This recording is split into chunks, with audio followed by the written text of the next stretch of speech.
Hey everybody, this is John Rice. You can call me the LEXpert. I'm doing a neighborhood video tour for you today, but I'm shaking it up a little bit.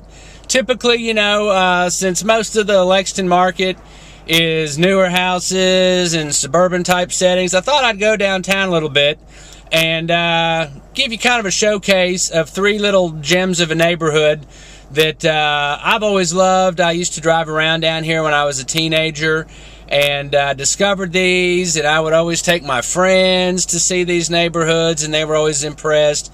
And one of the things I also do is occasionally when I get an out-of-town buyer interested in older houses, I'll drive them down here, and they are always amazed.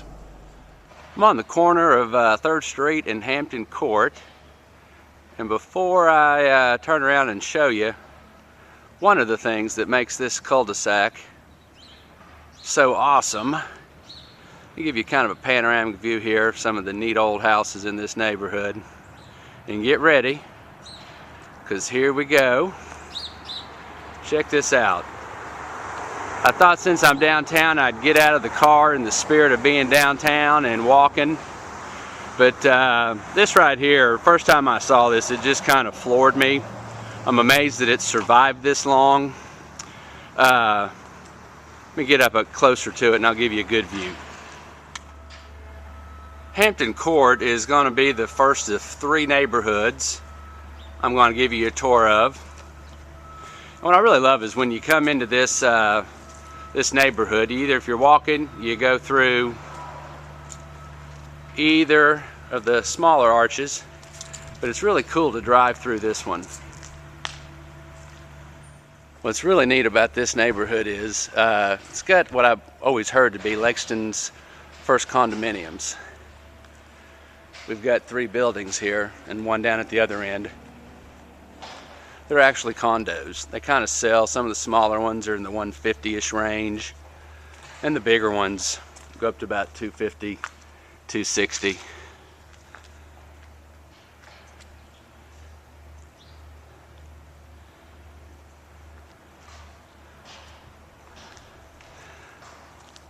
I first came on this street when I was a teenager. My parents were moving here, and this little house here was for sale. They really loved this neighborhood, but decided that house was too small for us. Alright, I am back in the car because I don't want to turn this into like a 15-minute video as I walk by each house. But as you can see, all of these have been fixed up. It's just really neat. Again, there's only one way traffic can come and go from this neighborhood.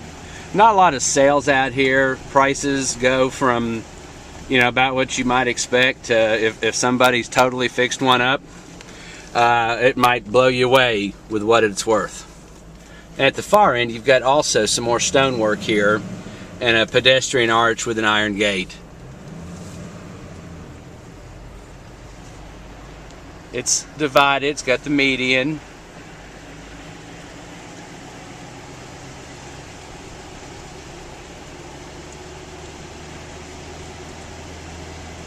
This is one of my favorite streets. I think if I was going to live downtown and had the money, I'd probably definitely be here. Or if I wanted a cool old condo, I'd be down here for sure.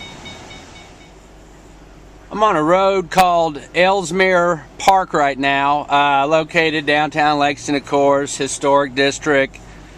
It's between 6th and 7th Street, so you're kind of surrounded by, let's just say, houses that aren't like these here. That right there is North Broadway. It's the only way in and out. This road parallels North Broadway, and that was a text. I guess I should have turned my ringer off. Parallels North Broadway, and there is only one way in and one way out. There's one getting restored right here. And here's the other side of the street. I first discovered this street, probably 1985, 1986, about the time I got my driver's license, and I would just wander around. Always loved architecture, especially one like that right there. And just found this to be a really neat street. I like this kind of 4 square with that roof line, this yellow one. Forgot what that's called. I used to know all these terms, but The older you get, you kind of forget these things.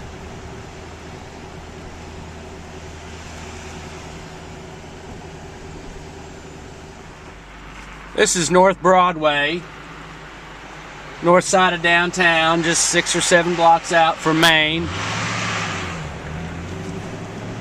Just leaving Ellesmere Park. Most of the prices in Ellesmere Park seem to be in the $250, $350 range. I was recently in one that needed everything. I mean, it had a hole in the roof that I could have walked through. And it sold for $90. Had a lot of great unique features. The hardware on like the when you unlock the window and put the window up, the hardware was just very intricately detailed. All right, well, I got to turn right up here, and then we'll be in Fayette Park.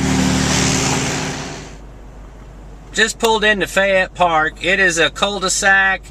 I think it's between either the 4th and 5th Street or 5th and 6th, downtown Lexington. These were all built turn of the century, just like Ellesmere Park. These were really, really super duper grand houses when they were new. One way in, one way out. There have not been many of these that have sold in the past few years. There's one for sale right there. But these are probably, you know, in the $450 to maybe a super duper nice one that's been totally renovated. Could go for, you know, mid-6s in this market. We really haven't had any sell since the market changed. I'm going to do a U-turn here so you can see the median that is in the middle here. Man, I love that one right there. Let me see if I can get a close-up of that. Wow, that one's cool. And here we are back at the median. This street always kind of reminded me of, even though it doesn't seem to have the French influence like the Disney movies did, but somewhere where maybe they would have based some type of Disney cartoon featuring dogs or animals that talked in the 60s being on this street.